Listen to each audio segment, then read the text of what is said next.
Bienvenue au chapitre 4 qui concerne le déroulement de l'activité de brossage. Dans ce chapitre, nous verrons les étapes 4 à 6, soit le lavage des mains avant et après, la distribution du dentifrice et des brosses à dents et le brossage des dents. Les principes généraux concernant le brossage des dents supervisé. Premièrement, la présence d'un adulte en tout temps. On doit avoir une personne qui supervise l'activité pour éviter qu'il y ait des échanges de brosses à dents ou encore des éclaboussures. Deuxièmement, les enfants doivent laver leurs mains avant et après le brossage des dents. Troisièmement, les enfants doivent être espacés les uns des autres pour éviter encore une fois les éclaboussures et ainsi prévenir la transmission d'infections. Voici une vidéo concernant le lavage des mains.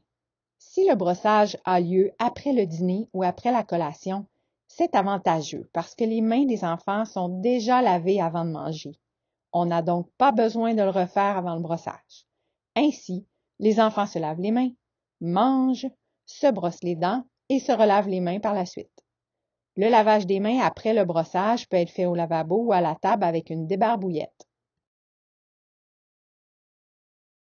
Après que les enfants se soient lavés les mains, l'adulte responsable distribue le dentifrice fluoré.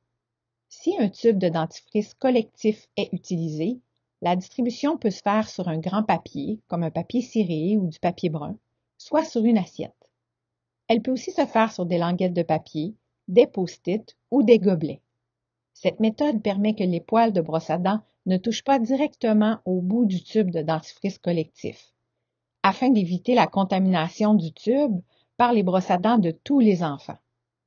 C'est important que ce soit l'éducatrice ou l'enseignante qui fasse la distribution pour respecter les quantités de dentifrice à utiliser. Enfin, remarquez que les doses sont espacées de 2,5 cm pour éviter que les brosses à dents touchent le papier à des endroits que d'autres brosses à dents ont touchés.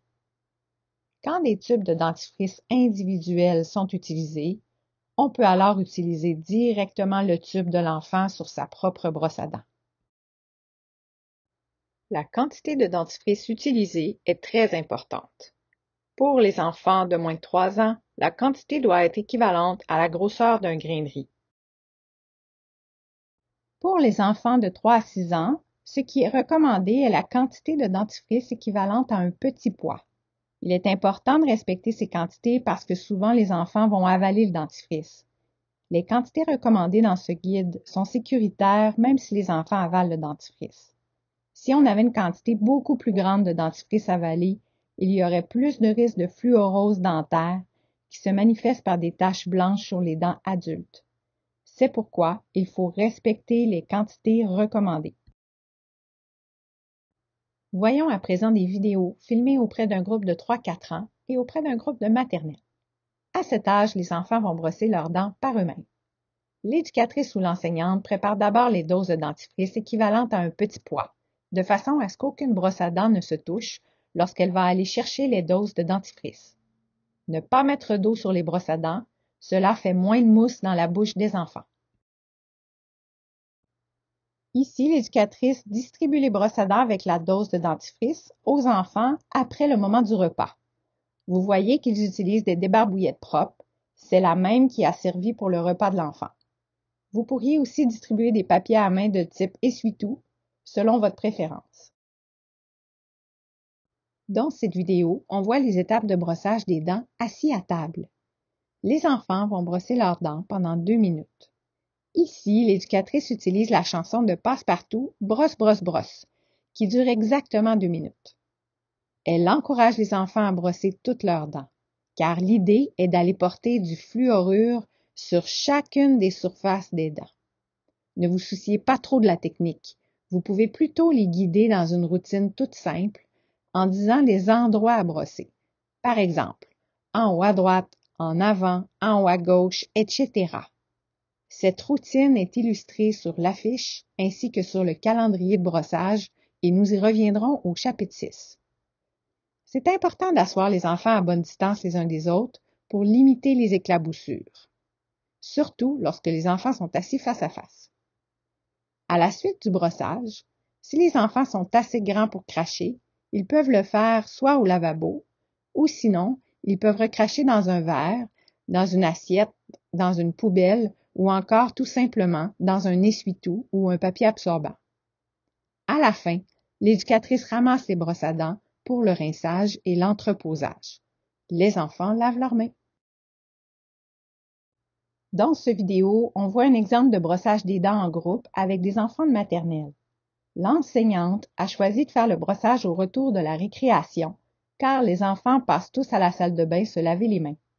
L'enseignante fait l'activité de brossage des dents à table et elle brosse elle-même ses dents pour montrer l'exemple. Sa routine quotidienne avec ses élèves est bien établie et tous les enfants savent ce qu'ils ont à faire. La grande question, est-ce que c'est grave d'avaler le dentifrice en jeune âge? Tout d'abord, rappelons que les jeunes enfants ont de la difficulté à recracher les surplus de dentifrice, même si on leur demande de le faire. C'est pourquoi la quantité de dentifrice remis à l'enfant est très importante à respecter. La recommandation est la grosseur d'un grain de riz si les enfants ont moins de 3 ans et la grosseur d'un pois si les enfants ont entre 3 et 6 ans. Lorsque ces quantités sont respectées, les surplus de dentifrice qui sont avalés ne causent pas de danger pour la santé des enfants. Voici maintenant une façon différente de procéder au brossage des dents à table. Dans cet exemple, on voit que l'éducatrice ou l'enseignante dépose le dentifrice dans des godets jetables qu'elle remet à chaque enfant. Aussi, on voit que les enfants sont disposés autour d'elle. Ça peut être réalisable si vous avez un petit groupe ou si vous séparez votre groupe en deux. On voit aussi qu'elle brosse elle-même ses dents pour montrer l'exemple, ce qui est une excellente idée. Tel que mentionné précédemment, veillez à toujours garder une distance raisonnable entre les enfants pour éviter les éclaboussures. Dans cette vidéo, le porte-brosse à dents ne devrait pas se trouver sur la table, car il est susceptible de recevoir les éclaboussures. De même, veuillez noter que le port de gants n'est pas recommandé dans cette situation. Dans la vidéo précédente, nous avons vu que chaque enfant disposait d'un verre en plastique afin de lui permettre de cracher au besoin. Néanmoins, si vous choisissez du matériel jetable, il faut penser que cela implique un coût monétaire, mais aussi un coût pour l'environnement. Une solution alternative au plastique serait d'utiliser un verre allant au lave-vaisselle ou encore un verre en carton, puisque ceux-ci se décomposent plus facilement que le plastique dans l'environnement. De même, nous aurions pu tout simplement utiliser des essuie-tout ou du papier absorbant. Si vous préférez faire l'activité directement devant un lavabo, il y a un maximum de 2 enfants à la fois qui peuvent brosser leurs dents afin de laisser un espace raisonnable entre eux. Ceci est pour prévenir les risques d'éclaboussure lors du brossage des dents. Si une éducatrice ou une enseignante doit aider un enfant, le port des gants est nécessaire seulement si les doigts sont mis dans la bouche ou s'il y a une plaie. Rappelons que la technique utilisée n'a pas beaucoup d'importance. Il suffit de brosser toutes les dents, en avant et en arrière, idéalement pendant 2 minutes. Le plus important est le temps de contact du fluorure du dentifrice sur les dents.